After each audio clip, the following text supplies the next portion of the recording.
distribution now, then there has to. The staff at Arana Wildlife Park are unsure when these little guys will be available for they got up. I think your product's an innovative product that's getting a lot of. Two Christchurch ice skating sisters are just back from the World Synchronized Ice Skating Championships in Colorado.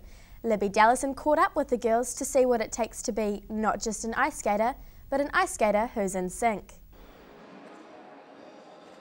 It looks effortless, but that's the mark of a good skater. And the O'Neill sisters are good.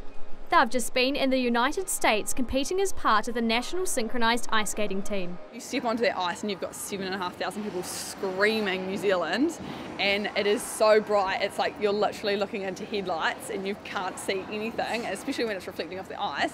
It's just crazy. The team came 23rd, which the girls say isn't too bad considering our team trained together for 16 days, where most of the teams they were up against trained year-round. Skating at your own pace is pretty tricky. Trying to skate in time with a dozen others adds a whole new dimension. A dimension that equates to a lot of time on the ice practicing.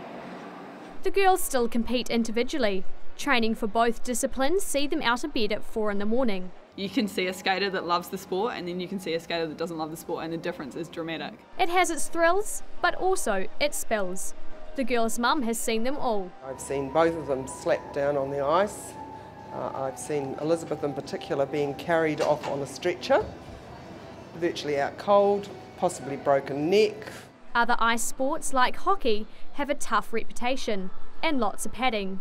Not so for the girls. Rotate 3 times in mid-air and I will smack down on the ice, and the only thing between me and the ice is a couple of pairs of tights, and tights aren't thick. The family bonds over the sport. In fact, Elizabeth took up synchro to keep Juliet company while she travelled.